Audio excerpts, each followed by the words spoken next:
Maiksi lamang ang buhay. Kaya dapat wag natin itong sayangin sa pagtatanim ng sama ng loob. Lalong-lalo na sa mga mahal natin sa buhay. Matuto po tayong magpatawad sa mga taong nagkasala sa atin sa nakaraan at patuloy nating mahalin yung mga taong kasama natin sa kasalukuyan. Ikaw, meron ka bang mahal sa buhay na gusto mong patawarin o hingan ng tawad?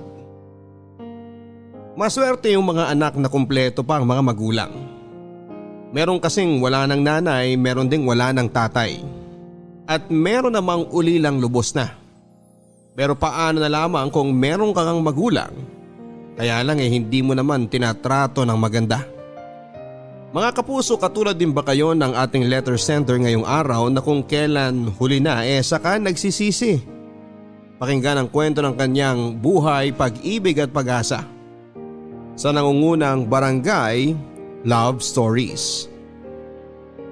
Dear Papa Dudut, isang magandang araw sa inyo at sa ating mga kabarangay. Itago niyo na lamang po ako sa pangalang Lucio. 35 years old at may-ari ng talyer dito sa Pasig. Tubong Samar talaga ako, Papa Dudut. Kaso noong araw ay lumuwas ako ng Pamaynila para mamasukan sa talyer na pagmamay-ari ng kamag-anak ng tropa kong si Marco. Hanggang sa nakapagtayo din ako ng sarili kong negosyo. Nagsimula akong makinig ng programa ninyo nang makilala ko ang aking misis. Avid listener niyo po kasi siya. At hindi nagtagal ay naging tagahanga niyo na rin po ako. Paborito ko ang mga kwento ng pag-ibig na madalas ninyong itampok. Pero ang mas nakakapukaw ng atensyon ko ay yung mga storya ninyo tungkol sa mga magulang. Kaya naman nagbabaka sakali akong sumulat din para ibahagi ang kwento namin ng nanay Nelia ko. Single mother ang nanay ko, Papa Dudut. Mag-isa niya akong itinaguyod sa buhay dahil bata pa lamang daw ako ay iniwan na kami ng tatay. Hindi ko alam ang dahilan kung bakit umalis ang tatay ko pero isa lang ang malinaw sa akin noon. Masama ang loob ko kay nanay dahil wala akong kinamulatang ama. Madalas akong tuksuhin ng mga kalaro ko dahil abnormal daw ang pamilya ko. Dapat daw kasi ay merong tatay at nanay. Kahit na paulit-ulit kong tanungin si nanay kung nasaan si tatay ay palagi niyang sagot ay hindi niya alam.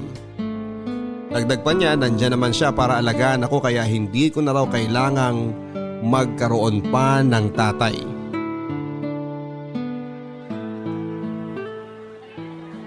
Bili na ho kayo ng kangkong! Murang-mura lang ho! tig-5 piso lang kada tali. Bili na ho kayo mga suki!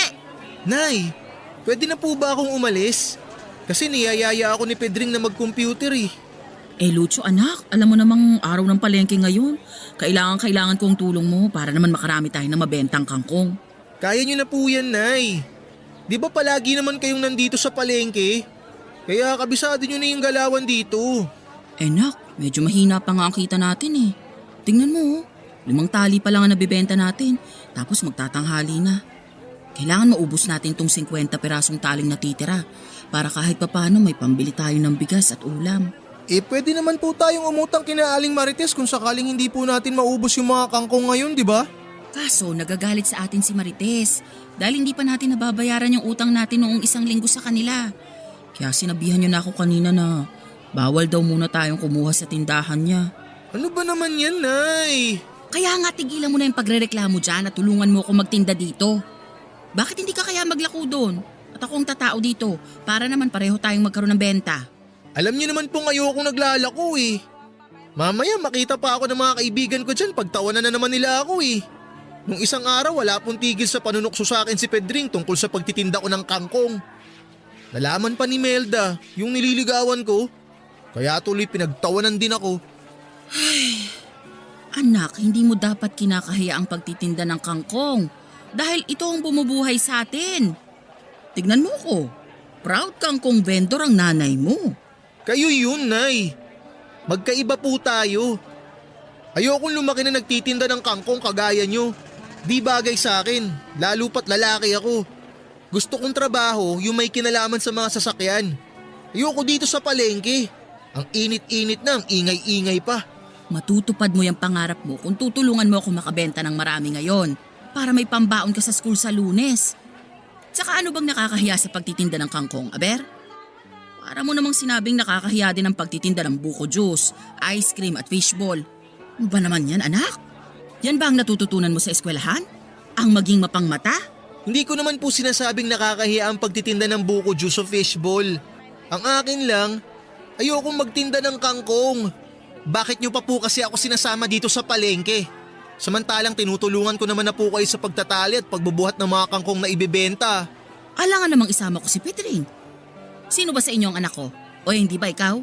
Si nanay talaga. Seryoso po ako. Seryoso din naman ako Mukha ba akong nagbibiro? Ikaw lang ang pwede kong asahan na tumulong sa akin. Lalo ngayong malaki ka na. Ilang taong ko ding sinulong pagtitinda dito, no? Dahil bata ka pa noon. Ay, yun nga, Nay. Di nyo man lang naisip kung gusto kong sinasama nyo ako nun dito sa palengke. Yan tuloy. Mula noon hanggang ngayon ang tawag sa akin ng mga kababata ko Lucho Kangkong. Ano ba naman yan? Kasalanan nyo kasi.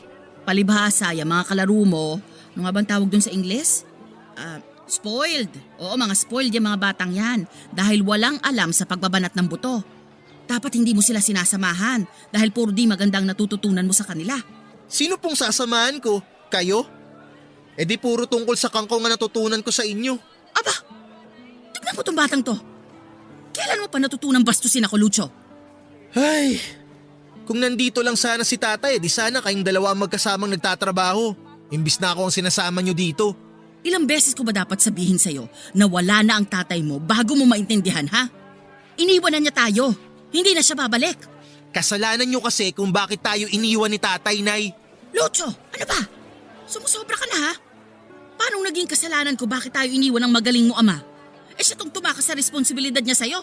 Sabi sa akin ng nanay ni Pedring, madalas mo daw awayin noon si tatay Kaya siguro narindi siya sa kakatalak nyo. Kaya kayo naghiwalay. Sana napunta na lang ako noon kay tatay Ayokong maiwan sa inyo. Wala kang alam sa nangyari sa amin noon ng tatay mo. Kaya wala kang karapatang sabihin sa akin na kasalanan ko kung bakit kami naghiwalay. At ano ka mong gusto mo? Sana napunta ka na lang sa tatay mo? Wala kang utang na loob na bata ka? Matapos ang lahat ng pagbabanat ng butong ginawa ko noon para mabuhay ka, pagsasalitaan mo lang ako ng ganyan. Kung ayaw mo kung samahang magtinda dito, sige, umalis ka na. Mag-computer ka ron. Kesa namang susumbat-sumbatan mo lang ako at sasagutin mo ako dito. Mabuti pa, ubusin ko na lang ang laway ko sa pagtitinda. Ang bihirang bata to Yung mga laking suwail.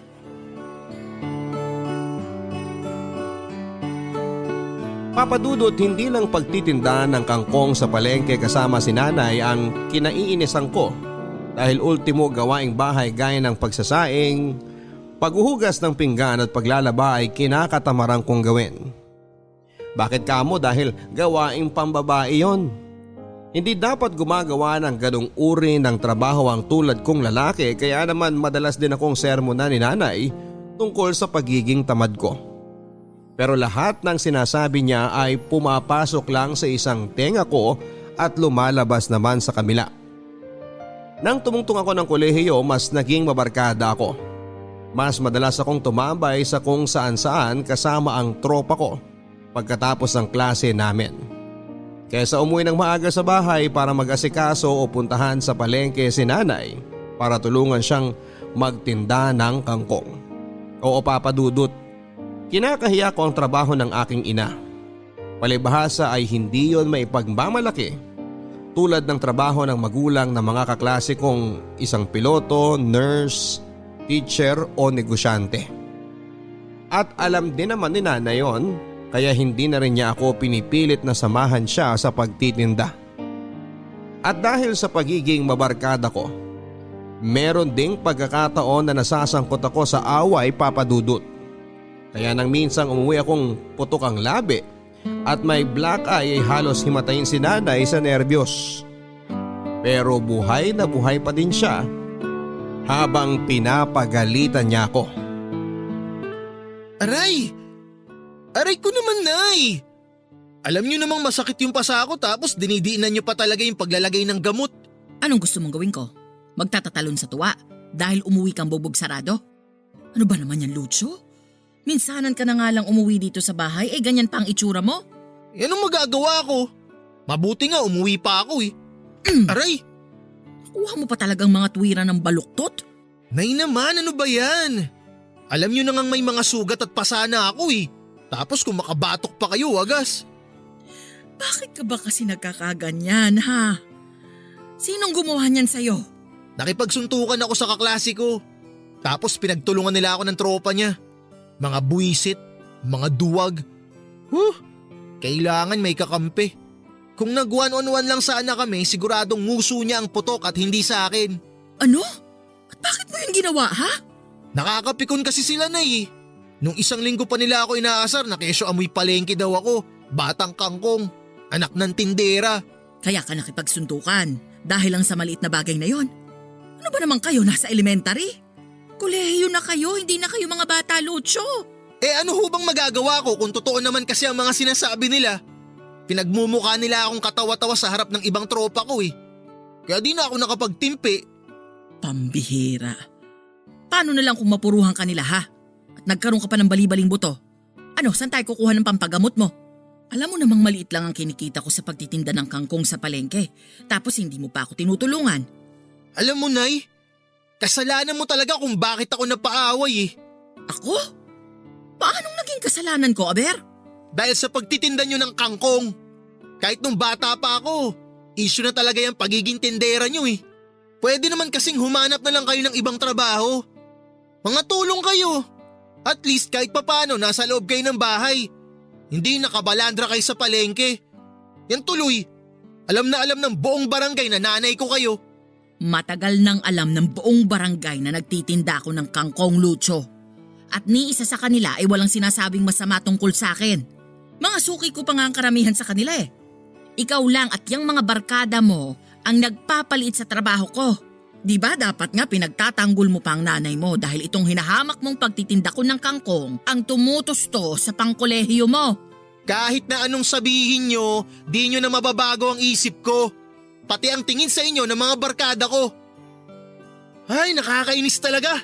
Kung nandito lang sana si tatay, siguradong di ko mararanasan ang pesting buhay na to. At ano naman ang maitutulong ng magaling mong ama sakaling ang nandito siya, ha? Siguradong magiging maganda ang trabaho ni tatay. Dahil mahusay siyang mekaniko. At malamang mas mag-e-enjoy akong tulungan siya kaysa ang tulungan kayo sa pagtitinda ng kangkong. Diyan na nga kayo. At saan ka pupuntang bata ka? Doon kina Pedring. Ayoko matulog dito ngayong gabi. Lucho, sandali! Bumalik ka dito! Hoy! Bata ka? Malaki na ako, Nay. Kaya ko na ang sarili ko. Kaya wag mo na ako masyadong intindihin. Mabuti pa, bumalik na lang kayo dun sa palengke at magtinda kayo ng kangkong. Dahil kailangan ko ng pera pambili ng project namin sa school bukas. Bahala na kayo dyan. Lucho! Hoy, Lucho! Tat na bata to ah! Lucho!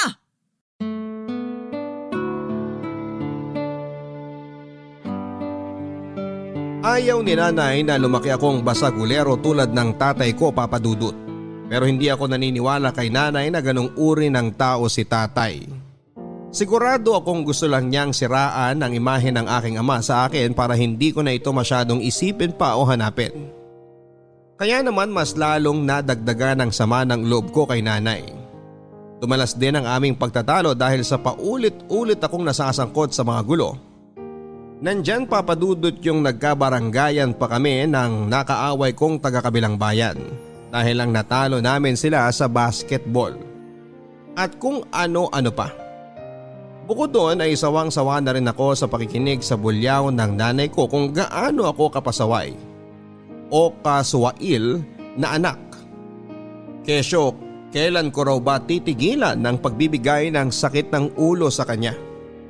Kaya naman napag-isip-isip kong huminto na lamang sa pag-aaral, Papa Dudut, at umalis sa bahay namin. Oo, lumayas ako't nanuluyan sa tropa kong si Marco na nasa kabilang bayan at iniwang kong mag-isa ang matanda kong nanay. Nang umalis ako sa bahay namin, pakiramdam ko ay naging malaya ako, Papa Dudut. Bukod doon, dahil sa pagiging malayo ko sa nanay ko ay mas nagawa ko ang mga bagay na gusto kong gawin nang walang tumatalak sa akin.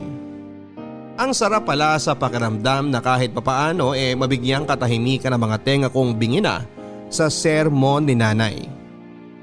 Para mabuhay at may pangkain ay madami akong trabahong pinasukan. Nandyan yung naging delivery boy ako sa isang maliit na kainan na pinapatakbo ng tiyahin ni Marco.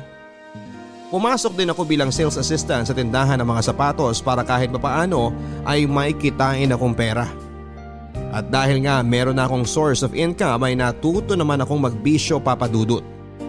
Alak at yosi ang naging libangan ko at sandalan sa tuwing namimiss ko si tatay o di kaya kapag gusto ko nang maglibang.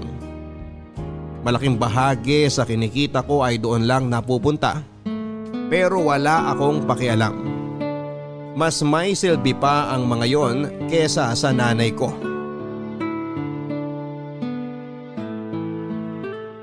Napapansin ko parang linggo-linggo ka nang nag-happy-happy ah. Ganun talaga. Happy lang dapat, sabi nga ni Tinay. Sinong Tinay? Sira. Yung bida sa Little Nanay. Ano ka ba? Di ka ba nanonood nun sa GMA? Paborito ko nga yung bidang babae ron eh. Si Glyza De Castro. Gago, hindi si Glyza De Castro ang bida ron. Si Chris Bernal yun. Ano, sino sa atin ang walang alam ha? Lasing ka na yata, Lucho eh. Sus! Hindi ako lasing. Nakainom, oo. Pero lasing? No way. Okay, edi wow. Uminom ka na lang din. Dami mo pang satsat eh. Buti nga niyaya pa kita eh. Para naman kahit papano masayaran ng alak yung lalamunan mo. Masyado ka kasing subsub sa trabaho. Wala ka ng time mag-happy-happy.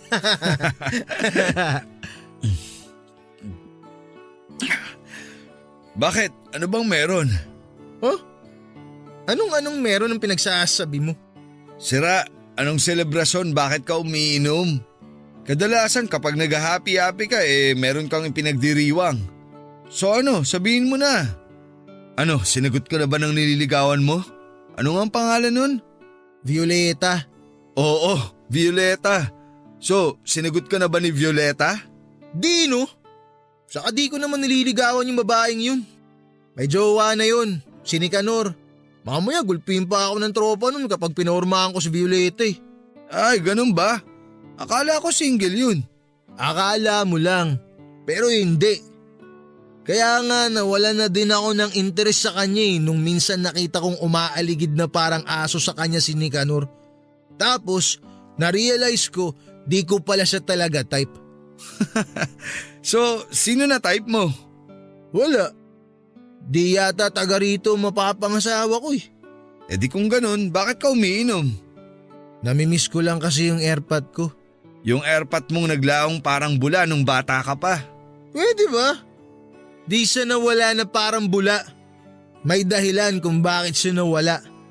Kasalanan ni nanay kung bakit sila naghiwalay. Yun. Palagi ko kasi siyang naiisip kahit nung bata pa ako eh. Na ano kaya ang buhay ko kung sakaling magkasama kami? Di sana buo ang pamilya namin ngayon kung hindi nawala si tatay. Ang drama mo naman, pre. Di bagay sa'yo. Gago.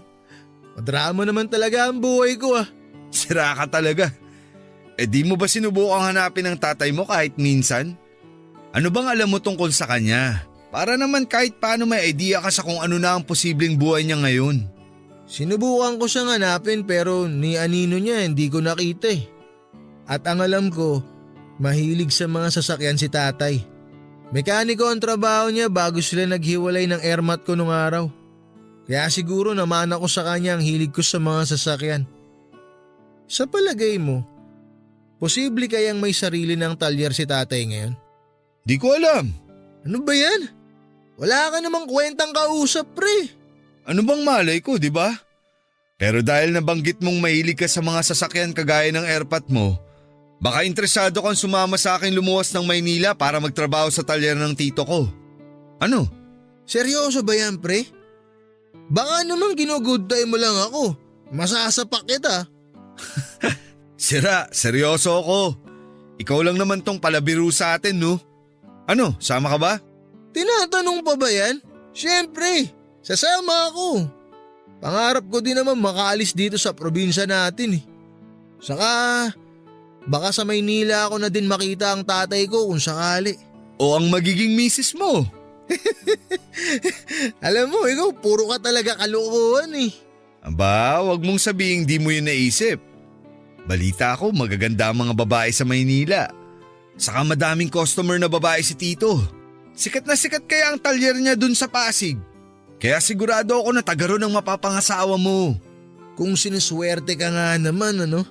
Baka nga sakaling makita ko doon ang tatay ko at ang magiging misis ko. Anong tawag doon? Hitting two birds in one stone. Yun. Mismo.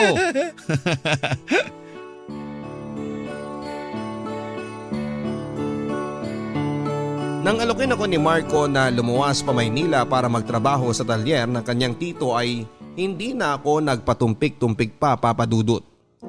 Pagkakataon ko na rin kasi para makatapak sa ibang lugar dahil sawang-sawa na ako sa probinsya namin. Buong akala ko nga ay sa summer din ako mamamatay. Mabuti na lamang dahil merong opportunity na dumating. Bukod doon, pagkakataon ko na para mahanap ang tatay ko sa Maynila. Dahil sigurado ako na matatagpuan ko siya roon. Nang sumunod na linggo ay natuloy na nga ang pag-alis namin ni Marco papunta sa Pasig, Papa Dudut. At kung tatanungin ninyo ako kung nagpaalam ako sa nanay ko, hindi. Bakit pa hindi ba? Baka pigilan lang niya akong umalis at isa pa ay malaki na ako. Kaya ko nang magdesisyon para sa sarili ko at hindi ko na kailangan ng opinyon ng iba. Pagdating namin sa talyer ng tito ni Marco ay sumabak kaagad kami sa pagtatrabaho. Malapit sa mga condominium building at opisina ang kinakaroonan ng talyer kaya naman tama si Marco nang sabihin niyang magagandang babae ang karaniwang kliyente namin. At tama din ang kaibigan ko dahil pagkalipas lamang ng 2 buwan ay nakilala ko si Gigi. Nagtatrabaho bilang office staff na hindi nagtagal ay niligawan ko at naging girlfriend.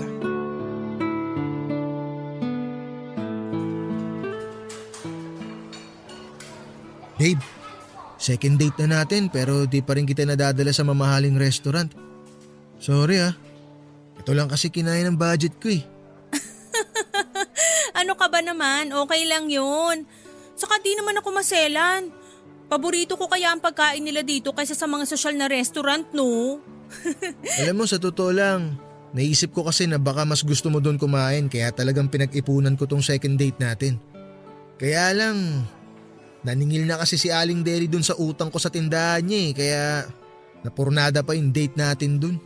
Babe, wala naman akong sinasabi na di ako komportable sa lugar na to kaya relax ka lang. Malaki naman ang kinikita mo sa talyer, di ba? Tapos di ka naman masyadong magastos kaya bakit nagkakautang ka pa kay Aling Deli?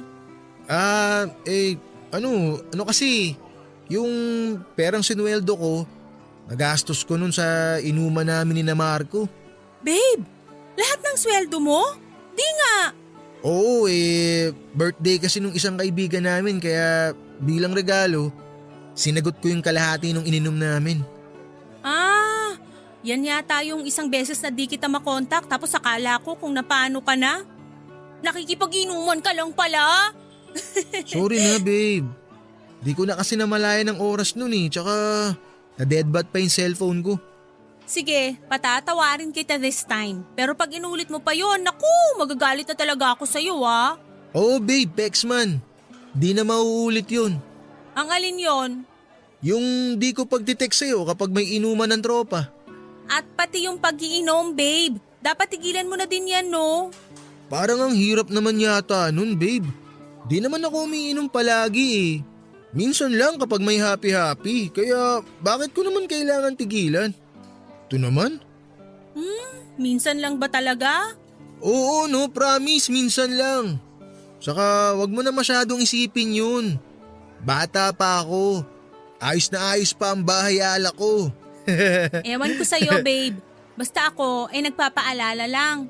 Liver cancer kaya ang kinamatay ng tatay ko dahil ayun, inom to the max ang peg. Di nagpaawat. Kinuha tuloy ng maaga. Ay, sumalangit nawa ang kaluluwa ni tatay. Masamang damo ako. Tsaka para ka namang nanay ko kung maner mo ni. Speaking of your nanay, sabi mo nasa Samar siya, di ba? Oo. Ba't mo naman natanong? Wala lang. Napansin ko lang di mo siya madalas kinukwento, kaya na-curious ako kung nag-uusap pa ba kayo o ano. Ay, simula nang umalis ako sa amin, di na kami nagkausap ni nanay. Saka bakit pa? 'Di ba? Wala din naman kaming pag-uusapang matino. Yung pagluwas ko nga dito, di niya rin alam eh. Grabe ka, babe! Di ka man lang nagpaalam sa nanay mo? Tulad nga ng sinabi ko, di na yun kailangan. Nasa tamang edad na ako at pag-iisip para magdesisyon sa mga bagay na gusto kong gawin sa buhay ko. Saka ayokong pinakikialaman ako ng nanay ko. Simula pagkabata, palagi na lang niyang sinasabi sa akin kung ano ang dapat kong gawin. Kahit na ayoko, pinipilit pa rin niya ako. Kaya nga di ko siya masyadong pinakikinggan nun eh. Di ko sinusunod yung mga sinasabi niya. Sobra naman yata yun. Kasi kahit anong mangyari, nanay mo pa rin siya. Di mo ba siya namimiss? Di mo naiisip kung kamusta na siya dun sa probinsya? Siguradong miss na miss ka na niya, babe. Ay, hindi ko naman kailangan malaman kung namimiss niya ako eh. Tsaka wala akong pakialam kung kumusta na ba siya ron. Tungkol na lang ba sa airmats kung pag-uusapan natin? Kasi parang nawawalan na ako ng gana. Date natin to, di ba? Dapat tungkol sa atin yung pag-usapan natin. Hindi yung sa kung sino-sino. Okay, sorry naman. Naisip ko lang kasing itanong pero kung ayaw mo ng pag-usapan, edi naiintindihan ko. Kain na lang tayo. Mabuti pa nga.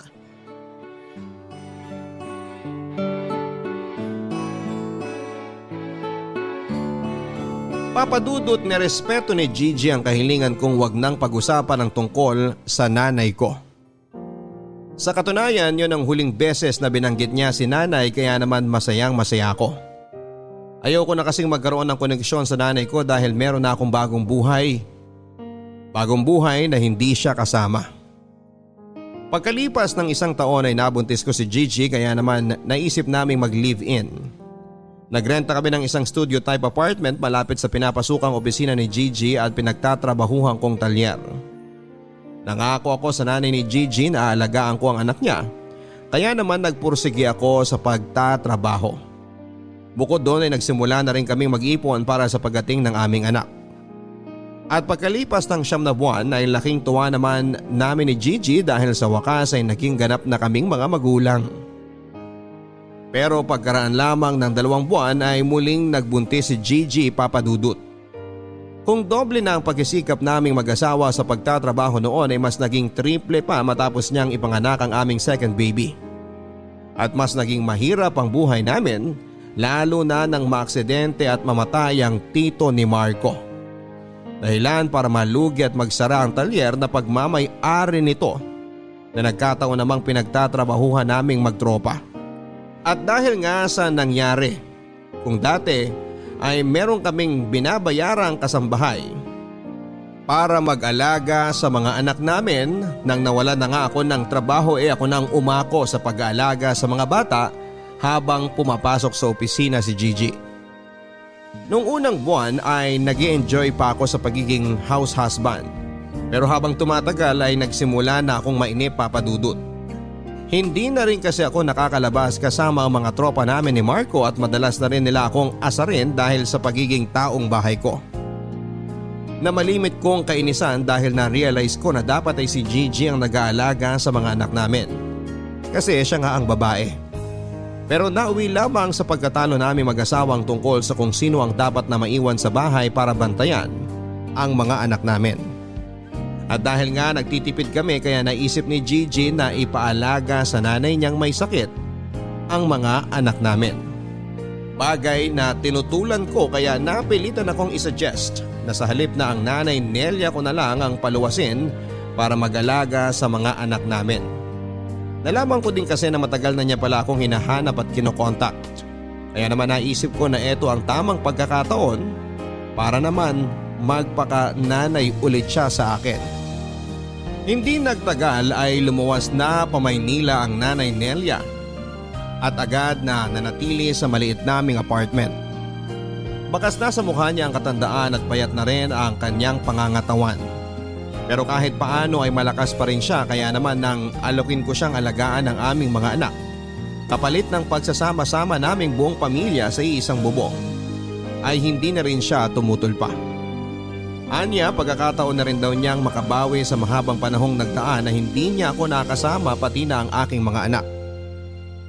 Ako naman ay nagsimula na ulit maghanap ng bagong trabaho. Pero dahil pagkatrabaho lang sa talyer ang alam kong gawin, kaya mas nahirapan akong makahanap ng mapapasukan. Palibhasa, iba rin kasi ang kultura sa Maynila kesa sa probinsya. Kung hindi ka marunong makipagkompetensya o dumiskarte ay siguradong mapag-iiwanan ka. Kaya kahit extra sa construction ay pinatos ko na para lamang may mapagkakitaan papadudot. Pero sa kabila ng lahat, mas naging mabagal ang pasok ng pera sa amin. At dahil mas lumalaki na ang mga bata kaya mas nadagdagan na rin ang gastusin namin sa bahay. Kahit na anong pagtitipid at pagbabudget ang gawin naming mag-asawa, ay meron pa ring pagkakataong kinakapos kami. At dahil sa mga isipin at problemang yon, kaya bumalik na naman ako sa dati kong bisyo, ang pag-inom ng alak.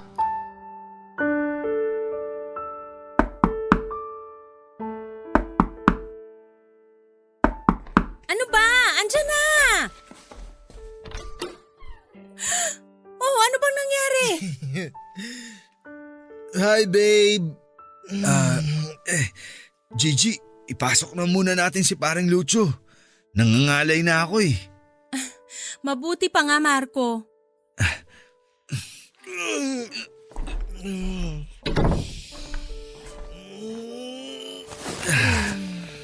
Babe, umayos ka nga. Ano bang nangyari sa kumpare mo, ha? Saka bakit siya lasing na lasing? Ano kasi, nag-iaya kasi siyang mag-inuman kami pagkatapos ng trabaho namin sa construction. Kaso medyo naparami yung nainom niya kaya ayan. Anong ayan? Alam mo namang ganyan ang nangyayari kay Lucho kapag nasusobrahan sa inom, di ba? Saka bakit ba kasi kayo nag-iinuman pa? Yung pinambili nyo ng alak, saan galing? Pinag-ambagan namin. Pero mas malaki ang nilabas ni Lucho kasi gusto niya raw manlibre. Aba, ang husay! At nakuha nyo pa talagang gumastos para lang sa bisyo nyo? Ano ba naman yan, Marco? Sobra ka naman magalit, Gigi. Saka minsan lang naman kami mag-happy-happy eh. Huwag ka nang manggalaite dyan. Anong minsan? Nung nakaraang linggo nag-inuman kayo, di ba? Tapos nung isang araw din at ngayon? Sabihin mo kung gaano kadalas yung minsan na pinagsasasabi mo. Si paring Lucho naman kasi ang nag-iaya kanina. Sabi niya, kailangan daw niyang mag-chillax kasi masyado na raw siyang maraming iniisip. Gaya ng mga gastusin dito sa bahay niyo, sa mga bata, pagkain niyo. Pero hindi pa rin dahilan yon para konsintihin mo siyang mag-inom at gumastos para sa alak. Punyetang buhay naman to, oh! Gipit na nga kami tapos mapupunta pa sa alak yung kakarampot niyong sweldo sa construction? Aba, ba't sa akin ka nagagalit? Diyan ka kay Lucho magalit. Siya ang sermonan mo, wag ako. Mabuti nga nagmalasakit pa akong iatid siya dito sa bahay niyo eh. Kundi sakali yan matutulog. Alis na nga ako. Kaya di pa ako nag-aasawa eh. Dahil ayoko nang may tumatalak sa akin katulad ng ginagawa mo ngayon. Nakakairita ka. Diyan ka na nga. Buisit. Tingnan mo tong tarantadong to. Hoy! Huwag ka nang babalik dito, konsentidor ka! Naturingan ka pa namang kaibigan! Di na talaga ako babalik dito. Bungangera! Tarantado! Ano ba yan? Ang ingay-ingay mo naman eh. Aba, pasensya naman po kung naistorbo kang pagtulog mo dyan sa sofa natin, kamahalan! Ano bang pinagsasabi mo? Ba't ba ang ingay mo? Ha? Nakakarindi ka na eh. Naririndi ka? Bakit? Sa palagay mo ba natutuwa ako dahil sa pinaggagawa mong animal ka? Alam mo nang kapos tayo sa pera, nakuha mo pang mag-inom? At nilibre mo pa ng alak mga barkada mo? Aba, ang yaman mo naman pala, Lucho. Pensyonado lang? Pwede ba, Gigi? Nakakarindi ka ng lintik ka eh. Ano naman kung nilibre ko sila? Ha? Ano bang pake mo? Pera ko naman yung ginastos ko ah. Pera ko, hindi sa'yo, hindi kung kanino. Sa akin. Kaya anong ipinuputok ng butchi mo dyan? Ha? Kapal ng mukha mo. Nalusaw na ba talaga ng alak pati ang makitid mong utak, ha? Tinatanong mo ba talaga ako kung ba't ako nagkakaganito? Pwes, ipapaliwanag ko sa yung bobo ka. Nagagalit ako dahil wala na nga tayo halos panggasto sa pamamahay na to, pero nakuha mo pang magbisyo. Di ba sinabi ko na sa'yo na tigilan mo na ang pag-inom ng alak? Napaka-irresponsable mong tao ka. Ah, ganun. Alam mo, sumusobra ka ng babae ka eh. Yan, para magtanda kang leche ka. Naku! Gigi! Anong ginawa mo sa asawa mo, Lucho? Hoy, wala kang pakialam dito, matanda ka. Manahimik ka. Isa ka pa eh. Papadudot dumalas pa ang pag-aaway naming mag-asawa dahil sa bisyo ko na pag-inom ng alak at mas naging mabigat ang pagdadala namin sa buhay. Nandyan yung nag-isang kahig isang tuka kami lalo na noong matapos na ang kontrata ko bilang construction worker. Sinubukan kong maghanap ng iba pang trabaho pero lalo lamang akong nahirapan. At hindi nga nagtagal, hindi lang alak at sigarilyo ang naging bisyo ko dahil nalulung na rin ako sa sabong nang minsan akong isama ng tropa namin ni Marco sa sabungan. At syempre nakarating yon sa kaalaman ni Gigi kaya lalo kaming nag-away. Hanggang sa umabot na nga sa puntong naabutan kong nag-aal sa balutan ng misis ko dahil malak nila akong iwanan ng mga bata. Gigi! Gigi! Uy! Anong ginagawa mo? Bakit nag-iimpake ka? Saan ka pupunta? Di ba obvious? Plano na naming iwan ka ng mga anak mo dahil wala ka namang ginagawang matino. Ayoko nang makisama sa'yo dahil ibang-iba ka na, Lucho. Di na ikaw yung taong nangako sa mga magulang ko na aalagaan kaming mag-iina. Di na ikaw yung taong pursigido sa buhay dahil meron kang magandang pangarap sa amin ng mga anak mo. At di na rin ikaw yung lalaking minahal ko. Puro ka na lang bisyo. Wala ka nang ibang alam gawin kundi uminom, manigarilyo at ngayon nawiwili ka naman sa sabong? Kapal din ang pagmumukha mo, no? At saan mo nga pala kinukuha yung mga pinangsusugal mo, ha? I'm sure pinangungutang mo pa yan. Grabe, Lucho. Di na kita kilala. Nagbago ka na. Walang aalis sa inyo. Di ako papayag na iwan niyo ako. Di mo kami pwedeng pigilan dahil sawang-sawa na ako sa mga away natin. Pagod na ako sa mga pag-intindi sa'yo at sa pag-asang isang araw ay magbabago ka pa. Na magiging responsableng tatay ka uli sa mga anak mo. Kaso hindi. At mukhang malabo nang dumating ang araw na yon kaya bakit pa kami magtsatsagang makisama sa'yo, ha? Walang aalis dito. Dito lang kayo. Tigilan mo yung kakapalo mo sa akin, ha? Nakakarindi ka na. Bitiwan mo ako! Lucho! Bitiwan mo nga yung asawa mo! Ano ba? Huwag nga kayo makialam dito. Doon na nga kayo. Ano ba? Bitawan mo nga ako. Bakit ka ba nakikialam dito, matanda ka? Ha? Bastos ka talagang bata ka, no? Ni hindi mo na kami ginalang ng asawa mo! Ah, wow! Nagpapatawa ka ba? Ikaw?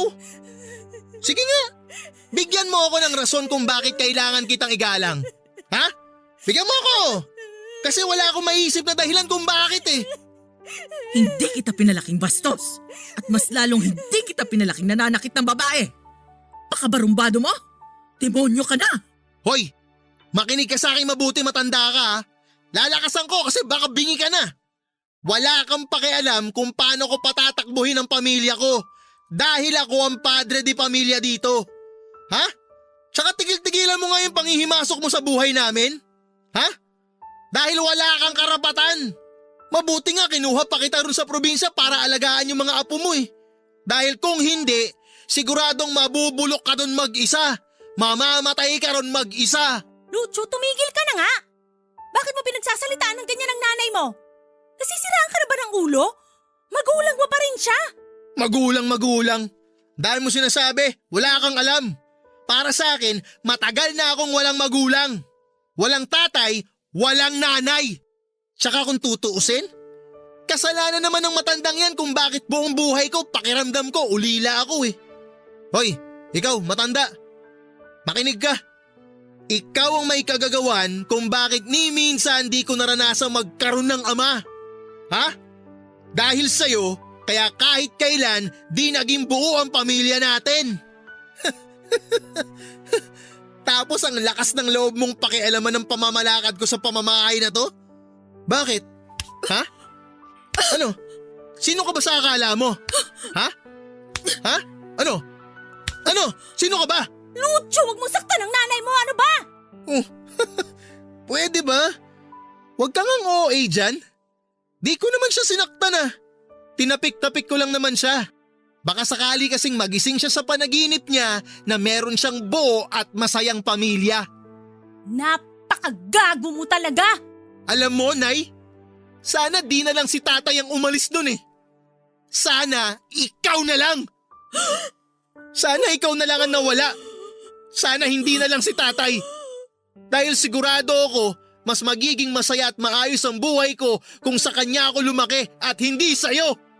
Di sana magiging katawa-tawa at kaawa-awa ang kabataan ko kung hindi dahil sa'yo at sa buwisit mong pagtitinda ng kangkong! Kung bakit ba kasi hindi na lang ako lumayas noon eh. Buwisit talagang buhay to. Ay! Ayos lang ako, Gigi. Medyo sumakit lang ang dibdib ko pero ayos lang ako. Huwag mo kong masyadong alalahanin. Sigurado po ba kayo, Nay? Tingnan mong ginawa mo sa nanay mo! Huwag ka nga nagpapaloko sa matandang yan. Diyan ka magaling, Nay. Sa pag-arte. Sana pala nag-artista ka noon. Hindi ka nagbenta ng kangkong. Pwede ba tumahimik ka na?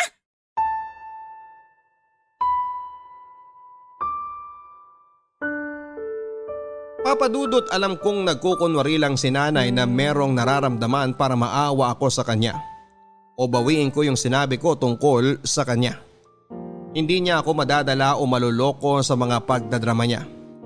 Nang mga sandaling yon ay tuluyan na ngang nawala ang natitirang respeto ko sa kanya bilang nanay ko dahil ang lahat ay napalitan ng magkahalong galit at pagtatampo. At matapos nga ang pagtatalo naming yon ay hindi na rin naman tinuloy pa ni Gigi ang plano niyang pag-alis nilang mag-ina. Pero napag-isip-isip ko rin naman na kung hindi ako magbabago ay baka nga tuluyan ang mawala sa akin ang aking pamilya. Ayokong matulad sa akin ang mga anak ko na lumaking hindi kumpleto ang kanilang mga magulang dahil alam na alam ko yung pakiramdam na tuksuhin at pagtawanan dahil tingin ng marami ay abnormal ang pamilyang walang nanay o walang tatay. Kaya naman pinilit kong bawasan ang mga bisyo ko at nagsimula muli akong mag-apply ng trabaho, papadudot. Pero sa kabila ng lahat ng pagsisikap kong maging mabuting ama at asawa ay talagang sinubok pa rin ako ng kapalaran, papadudot. Nandyan yung naranasan kong maglakad mula Pasig hanggang Boni para lang mapuntahan yung inaplayan kong trabaho dahil sa labis ko na pagtitipid sa pamasahe. Tapos sa huli, hindi rin pala ako matatanggap dahil daw college undergraduate ako. Sinubukan ko ring mag-sideline muli sa construction pero hindi na ako tinulungan ni Marco dahil marami na raw siyang naitulong sa akin. At sa pagkakataon na yon, kailangan ko naman daw matutong tumayo sa sarili kong mga paa. Sobrang sama ng loob ko kay Marco noon pero sinantabi ko yon, papadudot. Kaso meron pa rin talagang mga sandali na hindi ko mapigilang magalit sa aking sarili. Nasisihin ng Diyos sa buhay at kapalaran na meron ako. Isang gabi nga nang makauwi ako galing sa paghahanap ng trabaho, sa sobrang pagod ko at sakit ng paa, ay sumalampak na lang ako sa sofa, papadudot. Tapos lumabas galing sa kwarto namin ni Gigi ang panganay kong si Errol para makipaglaro sa akin. At dahil wala ako sa mood ay napagalitan ko siya dahilan para umiyak siya at mag-hysterical naman ang nanay niya. Oo, nauwi sa pagtatalo namin ni Gigi ang napakasimpleng bagay na yon, papadudot. Pero hindi ko akalain na yun na pala ang magiging mitya para simula kong pagsisihan ang mga nagawa kong kasalanan at kakulangan sa aking pamilya, lalo na sa aking ina. Problema mo, Lucho? Bakit mo naman sinigawan ng anak mo, ha? Ayan tuloy, iyak nang iyak dun sa kwarto. Sinabihan ko naman siya ng maayos ah. Di ba sabi ko sa kanya wag na muna niya akong pilitin makipaglaro sa kanya dahil pagod ako? Kasalanan ko bang di makaintindi yung anak mo? Aba syempre, 2 taon pa lang naman yung anak mo. Ikaw ang matanda, ikaw ang dapat na mas nakakaunawa. Ano ba naman yan? Saka bakit ba ang init-init na naman ang ulo mo? Ayos naman kami dito kanina eh. Dumating ka lang, naging magulo na naman tayo. Leche ka naman, Gigi. Kasalanan ko pa pala ngayon? Samantalang kakasabi ko lang na pagod nga ako, di ba? Busy ako sa paghahanap ng trabaho para sa pamilya natin. Kaso hanggang ngayon, wala pa rin ako napapasukan. Tapos di na rin ako tinutulungan ni paring Marco para makapag-sideline sa construction. Tinabla na ako nung animal. Aba di mo dapat binubuntun sa amin yung problema mo, no? Lalong-lalo na sa anak mo. Bata pa ang panganay mo pero kung pagalitan mo parang binata na. Nag-iisip ka ba? Pagod nga ako eh. Ano bang gusto mong gawin ko, ha? Gusto mo intindihin ko pa rin kayo kahit na ang sakit-sakit ng katawan at binti ko? Ganon? Gusto mo makipaglaro pa rin ako sa anak mo kahit na gutom na ako? Ha? Aba, dapat nga ako yung iniintindi nyo eh. Di mo ba nakikita na todo na yung effort ko para lang makahanap ng trabaho? Pansuporta sa pesteng pamilyang to? Peste? Peste kami? Aba sumusobra ka na talaga, Lucho. Dapat ba bigyan ka namin ng award kasi masakit ang katawan mo dahil sa kakahanap mo ng trabaho? Responsibilidad mo yan, tanga, bilang padre de pamilya na maghanap ng trabaho para suportahan kami ng mga anak mo. O kahit yung mga anak mo na lang dahil kaya ko namang suportahan ng sarili ko. Alam ko rin namang wala akong aasahan sa pulpol na katulad mo. Wow! Ang yabang mong magsalita. Porke may trabaho ka? Ha? Kaya nagmamalaki ka na? Trabaho mo lang naman yung kaya mong ipagmalaki. Kung wala yung trabaho mo, pulpul ka rin namang gago ka. Baka nakakalimutan mo. Ako pa rin ang padre de pamilya sa bahay na to. Kaya yung gusto ko pa rin ang masusunod. Naintindihan mo? Ha? Yan, gago ka kasi. Uy! Diba sinabi ko Ano na sa'yo, ba? huwag mong pagbubuhatan ng Tumigil kabayang ka na asawa nga! mo. Sumusobra ka na talaga. Tigil niyo ang paghampas niyo sa akin, ha? Aray! Habang tumatanda ka, Ano ba? nagiging demonyo ka. Ano bang pakialam nyo? Ha?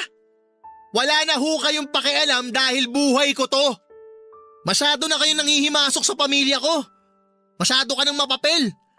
Maling-mali talaga na pinaluwas ko kayo rito eh. Anong sinabi mo? Wala ka utang na loob. Ang kapal ng mukha mong sabihin sa akin yung mga bagay na ganyan. Matapos kitang igapang simula bata ka, napakasuwail mo. At ako pa ang walang utang na loob, ha? Para sabihin ko sa inyo, responsibilidad nyo yon dahil anak nyo ako. Kaya wag na wag nyo sa akin masumbat-sumbat na kesyo iginapang nyo ako sa hirap o kung ano-ano pa dahil bilang magulang, dapat naman talaga na ganun ang gawin nyo. Diba? Bobo ka ba? Lucho, tigilan mo na sabi ang pagsagot ng pabalang sa nanay ni Elia mo.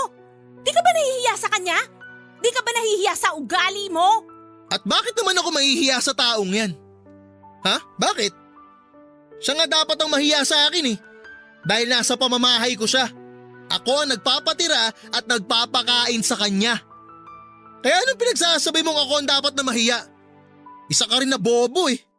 Ang bobobo nyo. Baka ikaw ang anak nito at hindi ako. Kasi ang bobobo nyo eh. Hoy ikaw. Kailan mo ba planong umalis dito sa bahay namin ha? Sa totoo lang nasusuya na ako sa presensya mo eh.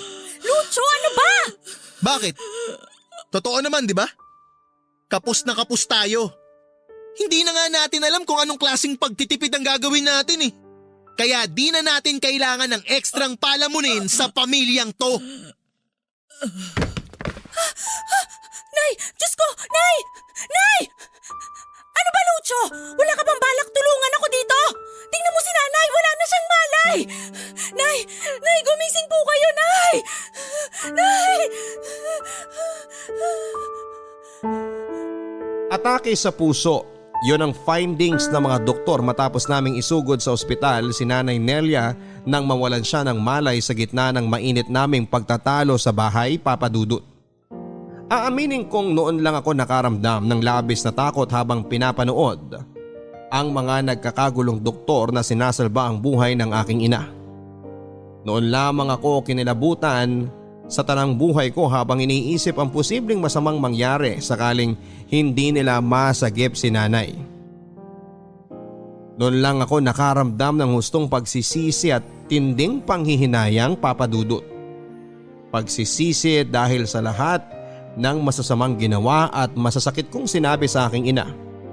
At panghihinayang sakali mang ikamatay niya ang nangyari sa kanya. Pakiramdam ko ay bumalik ako sa pagkabata dahil hindi ko na napigilan ang aking mga luha. Nang mga sandaling yon ay sinimulan ko nang magdasal sa Diyos na sana ay iligtas niya ang nanay ko. Na sana ay wag muna niyang kukunin ang aking ina hanggang hindi pa ako nakakahingi ng tawad sa kanya at nakakabawi dahil sa lahat ng mga maling nagawa ko. At tunay na mabuti pa rin ang Diyos dahil narinig niya ang panalangin ko, Papa Dudut.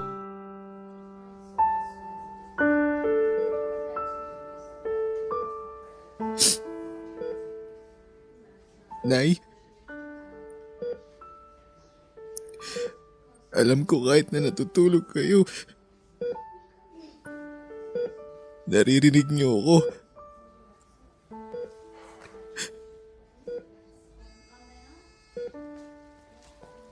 Gusto ko lang pong humingi ng tawad dahil sa mga kasalanan ko sa inyo.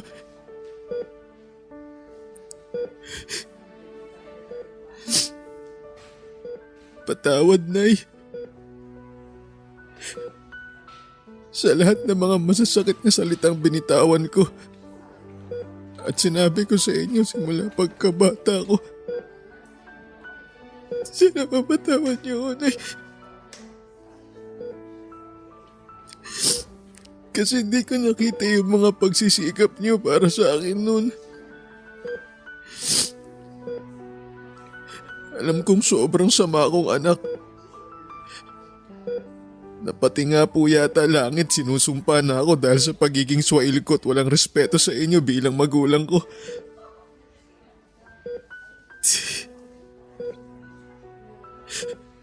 Sana mapatawad mo ako, Nay.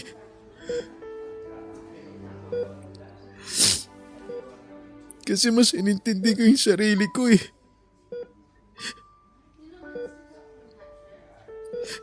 Naging makasarili ako.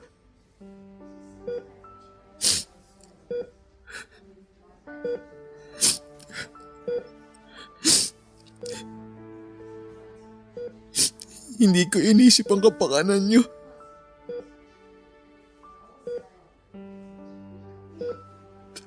Patawad, Nay. Kasi ginusto ko na sana kayo na lang ang nawala at hindi si tatay. Pero ngayon nandito kayo sa ospital at nakahiga sa kamang to. Ang totoo po niyan, nakakaramdam talaga ako ng matinding lungkot, Nay. Natatakot po ako na baka mawala kayo. Na baka iwan niyo rin ako tulad ni tatay.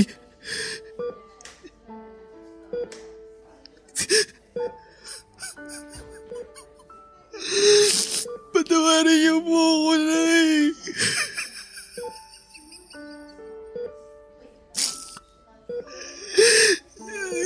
Hindi ko po sinasadya lahat. Hindi ko po sinasadya. Ay, sorry po.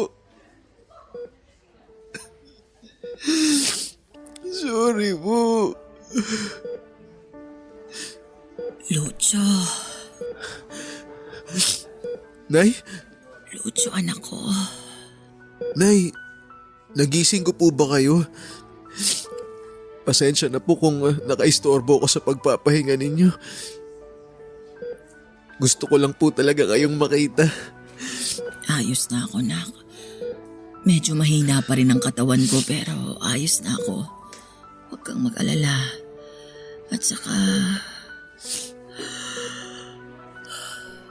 narinig ko ang lahat ng sinabi mo sa akin kanina. Sa totoo lang, tuwang-tuwa ang nanay dahil na-miss ko talaga yung Lucho na malambing. Nay, sorry po sa lahat-lahat ha. Ano ka ba? Pinapatawad na kita. At saka, hindi naman kita kayang tiisin. Matanda na ako anak, para magtanim pa ng sama ng loob sa'yo. Ang gusto ko lang ay magkapatawaran tayo at magkasundo. Dahil alam kong konti na lang ang oras ko sa mundo. Gusto ko ng magandang alaala bago man lang ako bawian ng buhay, anak.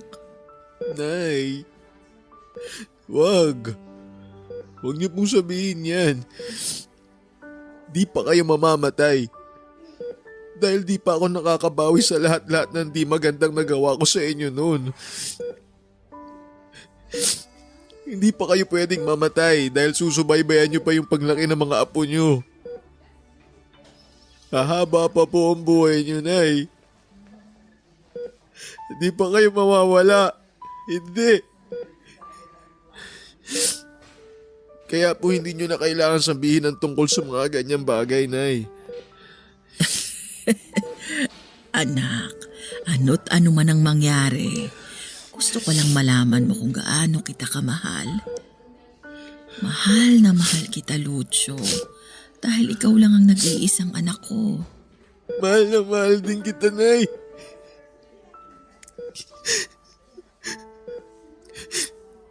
Patawarin niyo ako dahil huli na nung nakita ko kung gaano kayo kahalaga sa akin. Dahil mas inuna ko po ang sarili ko. At dahil mas palagi kong hinahanap si tatay. Nakalimutan ko kayo, Nay. Sorry po, Nay. Sorry po. Sorry po talaga, Nay. Wala nang kaso yun, anak. Nakaraan na lang yun. Alam mo, naiintindihan ko naman kung bakit palagi mong hinahanap ang tatay mo eh. Pero wala naman akong magawa. Dahil hindi ko na maibabalik pa yung mga panahong magkasama kami. Ang tatay mo, sinasaktan niya ako, anak. Huh? Hindi ko alam kung bakit bigla na lang nagbago ang tatay mo. Mula sa pagiging mabuting tao, tumalas ng tumalas ang pananakit niya sa akin. Noong isang beses na napagbuhatan niya ako ng kamay, pinalagpas ko yun dahil ayokong masira ang pamilya natin. Kaya lang yung mga sumunod niyang pananakit, hindi ko na kinaya. Kahit labag sa loob ko, lumayas ako sa bahay natin noon kasama ka para magpakalayo-layo sa kanya. Tapos nabalitaan ko na lang na nagkaroon siya ng bagong babae nung maghiwalay kami. Simula noon, hindi ko na siya inisip pa at mas pinagtuunan kita ng pansin dahil ikaw lang yung mahalaga sa akin. Ikaw lang yung meron ako, anak. Bakit di niyo sinabi sa akin na sinasaktan pala kayo ni tatay? Bakit? Dahil nakikita ko kung gaano mo kamahal ang tatay mo kahit na hindi kayo matagal na nagkasama. At kung sasabihin ko pa sa iyo ang totoo, baka kamuhian mo pa siya. Talagang kamumuhian ko siya dahil sa ginawa niya sa inyo. Gago pala siya eh. Siya pala tong may kasalanan kung bakit nasira ang pamilya natin eh. Lucio, patay na ang tatay mo. Ha? Ano ho? Bago ako lumuwas dito sa Maynila, nabalitaan ko sa mga kakilala namin na namatay siya dahil sa isang malalang sakit. Akala ko tuluyan ko na siyang nakalimutan dahil sa tagal ng panahon na lumipas. Pero nang malaman kong wala na siya, hindi ko pa rin napigilang umiyak. Kasi kahit naman nagbago siya, tatay mo pa din ang lalaking minahal ko noon. Siya pa din ang ama ng pinakamamahal kong anak.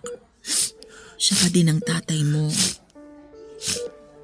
Kaya ayaw kitang magtatanim ng galit sa kanya. Nay, huwag na po kayong magsalita pa. Magpahinga na lang kayo. Sinasayang niyo yung lakas niyo eh. Ayos lang ako. Napakaiksi lang ng buhay. Ayokong guluhin mo lang ang panahon mo sa pagbabalik sa mga nakaraan dahil hindi ka makakausad. Hindi mo naman kailangang kalimutan ang nakaraan mo. Pero hindi mo rin kailangang manatili ron. May sariling pamilya ka na ngayon, anak. Lucio, sila dapat ang maging prioridad mo. Mahaba pa ang panahon na nakalaan para sa inyo. Kaya naman dapat mong samantalahin yon. Si Gigi, mabait ang batang yon. Maswerte ka sa kanya. Kaya naman humingi ka ng tawad sa kanya at kung patawarin ka man niya, mangako kang hindi mo na ulit siya sasaktan. At gawin mo yon dahil kung sakaling mamatay ako ngayon at nalaman kong pinagbuhatan mo ulit ng kamay ang asawa mo, babangon talaga ako sa hukay para isama ka. Si nanay naman eh. Sinabi ko na po sa inyo na wag na kayo magsalita ng ganyan, di ba? Di pa po kayo mamamatay. Hahaba pa po ang buhay nyo dahil babawi pa po ako sa inyo. At saka nay, ipinapangako ko din pong susundin ko na lahat ng mga sinabi nyo simula ngayon. Pexman po. Halika nga dito, anak. Payakap nga ako sa anak ko. Mahal na mahal kita, Lucio. Mahal na mahal kita, anak ko. Mahal na mahal din po kita, nay.